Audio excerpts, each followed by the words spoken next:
እባካችሁ ጃኔ እባካችሁ ስላት ትግደሉ። እኔ አግቢ ካላችሁኝ አገባለሁ። እሱ ምንም ያውቀው ነገር የለም። እባካችሁ አንተ ደሳ ምን ተነሽና እንሂድ። አሃ የአደይ ባልንጀራ ነሽ? የምን እንጀራ ነው? አደይን ፈልገሽ ነው? አዎ ወንድሜ ከሷ ጋር ነው። እባክዎትን የሚያውቁት ነገር ካለ ያሳውቁኝ። እኔን ታውቂኛለሽ? አይ አላውቁትም። የአደይ አባት ነኝ። ምን? የአደይ አባት ነኝ። አወቅሽኝ? አሁን ሊዱ እዚህ ደግሞ ምን ትሰራለሽ? እህትሽ ጥሩ የከተማ ሰው ሰብስባልሽ ነው ያመጣችው። እነዚህ ጋር ነው የምትኖረው? አደይ የኔ ቆንጆ ምንም አላደረጉሽም አይደል? ደህና ነሽ አይደል አደይ? ደህና ነኝ። አንተ እንዴት ነህ? ደህና ነኝ። ቆይ ወዴት እየሄድሽ ነው? እኔም አንተ ጋር እየመጣሁኝ ነበር። ዳይመንድን ይዘውት እየመጡ ነው። ሳይደርሱ ተመስገን ወንድሜ፣ ተመስገን ወንድሜ መጣልኝ። በቃ እንደዚህ ብቻ ነው የናፈቅሽ? አደይ በቃ ከጨርሽ ምን ይኖርብናል? ልክ ብለሃል። አሁኑኑ ቶሎ ሂዱ። ብቻ እንዳያያችሁ ተጠቀቁ። እሺ። የት ነኝ? እኔ ጋር ነህ። የአደራ አባትህ ጋራ። ምን ነው ፈራህ እንዴ? እንዴ ጋሺ እንዴት ነህ? ሰላም ነህ? እናንተ እያላችሁ ምን ሰላም አለ ብለህ ነው ደመቀ? እስቲ ምን ይሁን ብለህ ነው ልጄን ተከታትለህ መተህ ፈተህ የላካት? አረ ጋሺ እኔ እኮ አንተን ፍለጋ ነበር የመጣሁት። ስመጣ ማንም አልነበረም። በቃ ግቢ ውስጥ ዞር ስል አለልኝ አደይ ሊደፍራት ሲል አላስችል ብሎ ተጣለሁት። በቃ ከዛ በዛ መሀል እሷ አመለጠች። እሺ እኔ ምን እናድርግ? እኔ ምንም የማውቀው ነገር እኮ የለም ጋሺ። እንቅ ያስጨነኩሽ አይደለ? መልሷ አናዶኝ እኮ ነው። ምንም አይደል ልጄ። ቤተሰቦችሽ የት ናቸው ያሉት? አይ እኔ እናቴም አባቴም ሞተዋል። አክስቴ ግን አለች። ውይ እኔን እናትሽን ምን ሆኖ ነው የሞቱት? አመለ ዘውድን አያውቋትም? ከ7 ዓመት በፊት ነበር የሞተችው። የአመለ ዘውድ ልጅ ነሽ እንዴ? አዎ። ውይ አዎ አስታወስኳት። ያቺ ትንሽዬ ልጅ ናት እንደዚህ ያደግሽው? አዎ። ወይ እንደዛ ማረጋግጦ ነው? እሞክራለሁ ሳይሆን አድርገው ወንድሜ።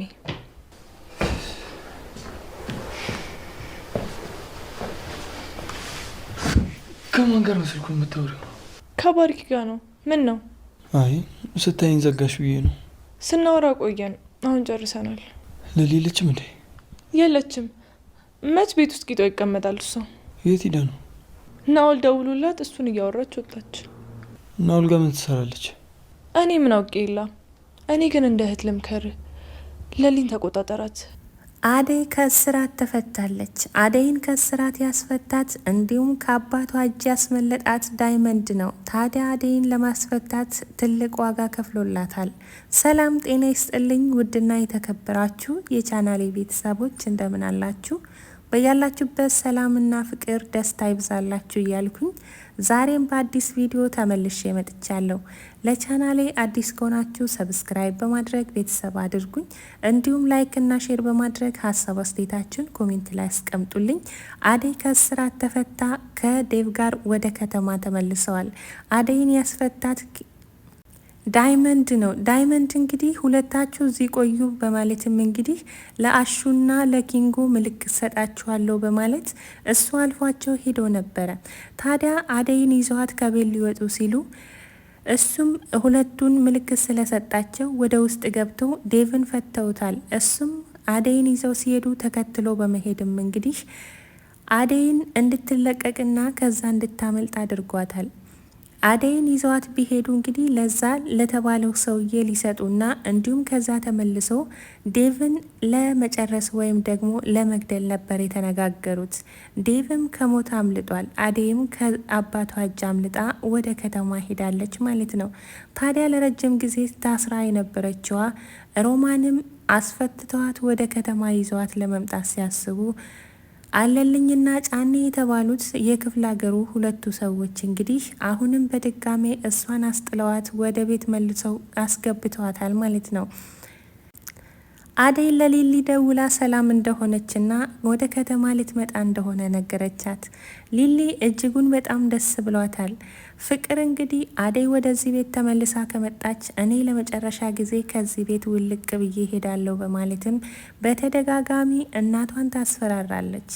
አደይን የማትወዳት ፍቅር እንግዲህ አደይ ተመልሳ ስትመጣ የዚህ ቤት ሰላም እንደሚበጠበጥ ነው በማለትም እንግዲህ ለእናቷ ማስጠንቀቂያ ተናግራለች። ብዙ ፈተናን ያሳለፈችና በገጠር ውስጥ የታገተችው አደይ እንግዲህ አሁን ከአባቷ እጅም ሆነ ከዛ ከተባለው ሰውዬ እጅም አምልጣ ወደ ከተማ ሄዳለች። በሊሊና በኤላ መሀል የምትመላለሰዋ ቤዛ እንግዲህ ሊሊ የት ሄደች ብሎ ሲጠይቃት እሷም ናኦል ስልክ ደውሎላት ከናኦል ጋር እያወራች ከቤት ወጥታለች፣ ናኦል ቤት ሄዳለች በማለትም እንግዲህ ያልተባለውንና ያላየችውን ነገር በማውራት ኤላ እንዲናደድና ኤላ ሊሊን እንዲጣላት ሙከራ ታደርጋለች። ታዲያ ሊሊ የሄደችው የፍቅር እናት ቤት ነበረ። የፍቅር እናት ቤት ሄዳ ቡና አፍልታ ከፍቅር እናት ጋር ስታወራ ነበረ። እንዲሁም ደግሞ እሷንም ስትመክራት ነበረ። እናትሽን እንደዚህ መናገርሽ አግባብ አይደለም፣ እናትሽን አክብሪ፣ ነገሩ ሁሉ ካለፈ በኋላ ይቆጫልና እኔ ዛሬ እናቴ ብትኖርልኝ እንዴት በተንከባከብኳት ነበረ በማለትም እንግዲህ ፍቅር እናቷ ላይ ድምጿን ከፍ አድርጋ እንዳትናገር ታደርጋታለች። ታዲያ ብዙ ፈተና ያሳለፉ ዳይመንድና ኪንጎ እንዲሁም ደግሞ ዴቭና ሊዲያ ወደ ፍቅር ተመልሰው እየመጡ ናቸው። እንግዲህ እነሱ ከመጡ እኔ ለመጨረሻ ጊዜ ከዚህ ቤት እሰናበታለሁ፣ ወደ አባቴ ቤትም ሄዳለሁ በማለትም እንግዲህ እናቷን ታስፈራራለች። አሳድጌሽ የማልወድሽና የማልፈልግሽ ይመስልሻል ወይ? አባቴ ስትይ አባትሽ ለአንቺ ምን አይነት ፍቅር እንዳለው ሄደሽ ታያለሽ በማለትም እንግዲህ እናቷም በቁጣ ትመልስላታለች። ታዲያ ሊሊ ቡናዋን አፍልታ ከጨረሰች በኋላ ኪችን ገብታ ምግብ እየሰራች ነበረ። ኤላ መጥቶ የት ሄደሽ ነበረ በማለትም ጠየቃት። ኤላ እየመጣህልኝ እንዴ? የፍቅር እናት ደውላልኝ እኮ እዚህ እሷን ስራ እያገዝኳት ነበረ። ደግሞ ፍቅርም ተናግራ ስለነበረ እሷንም እያጽናናዋት ነበረ በማለትም እንግዲህ ለኤላ መለሰችላት። እኔማ ቤዛ ናኦል ጋር ሄዳለች ብላ ስትነግረኝም ወደ ናኦል ቤት ሄጄ ነበረ። ናኦል ቤት ስሄድ እንግዲህ ናኦል ቤቱን ሽጦ ወደ ውጭ ሀገር እንደወጣ ጎረቤቶቹ ነግረውኛል በማለትም ኤላ ይነግራታል። በናኦል መሄድና በናኦል ከሀገር መውጣት ኤላ ደስተኛ ነው። አንዴ አንቺ ስር፣ አንዴ ፍቅር ስር፣ አንዴ ሊዲያ ጋር የማይደርስበት ቦታ የለም፣ እንኳንም ሄደ ተገላገልን በማለትም እንግዲህ በናኦል መሄድ ደስተኛ እንደሆነ ለሊሊ ይነግራታል። ሊሊም ደግሞ ምን አደረገ እሱ ማለት እኮ ሰው የሌለው ብቸኛ ሰው ነው፣ እንደዚህ አይባልም በማለትም እንግዲህ ሊሊም እንግዲህ ናኦል መልካም ሰው እንደሆነና ምንም ሰው እንደሌለው ታስረዳዋለች ማለት ነው። ታዲያ ከዚህ በፊት ቤት በአራጣ ተይዟል፣ እንዲሁም ወንድሜ በእስር ቤት ነው ያለው ብላ አስመስላ ስታወራ የነበረው ቤዛ እንግዲህ አሁን ላይ ተንኮሏ አደባባይ ሊወጣባት ስለሆነ የምታደርገው ነገር ሲጠፋት እንግዲህ ወንድሟ ጋር ደውላ እናቴ ሩቅ መንገድ እንደሄደችና ወይ ጸበል ወይ የሆነ ገዳም እንደሄደች አክታ አድርገህ ንገራቸው እንጂ እናቴ ጋር ጭራሽ መምጣት የለበትም በማለትም እንግዲህ ባርኮት ያለውን ነገር እንዳያውቅና እውነታው እንዳይወጣ እየሸፋፈነች ትገኛለች ማለት ነው። ታዲያ ይህን ነገር ስልክ እያወራች እያለ ኤላ ከውጭ ስገባ ደንግጣ ስልክ ትዘጋለች ማለት ነው። ስልክም ስትዘጋ ለምን ስልክ ዘጋሽ? ማን ጋር እያወራሽ ነበረ? በማለትም ሲጠይቃት እሷን መልሳ ባርኮት ጋር እያወራው ነበረ ምንድን ነው ብላ ትጠይቃለች። እሱማ የኔ ስታይ ስልኩን ዘጋሽው ብዬ ነው በማለት መለሰላት። እሷም እንግዲህ ሌላ ሰው ጋር እንዳልሆነና ባርኮት ጋር እንደሆነ ነግራዋለች ማለት ነው። ታዲያ ይህ ነገር መውጣቱ የማይቀር ነው።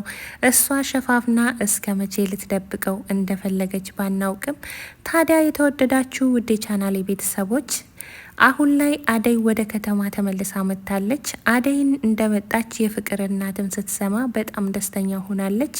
እንግዲህ ምስኪኗ ሮማን መንገድ ላይ ጥለዋት ሄደዋል ማለት ነው። አሹን ደብድበው ከእጁ ነጥቀው ወደ ቤት መልሰዋታል ማለት ነው። ከስቃይ ወደ ስቃይ ተመልሳለች ማለት ነው። አደይ ለመጨረሻ ጊዜ አምልጣ ወጥታለች። እንግዲህ የሮማን ጉዳይ ምን ይሆናል የሚለውን በቀጣይ ክፍል ይዤላችሁ የምመጣ ይሆናል። ለዛሬ ይዤላችሁ የመጣሁት ይህን ይመስል ነበረ። ስላዳመጣችሁኝ እጅጉን በጣም ከልብ አመሰግናለሁ። በያላችሁበት ሰላምና ፍቅር ደስታ ይብዛላችሁ እያልኩኝ ባይ ባይ፣ ደህና ቆዩልኝ።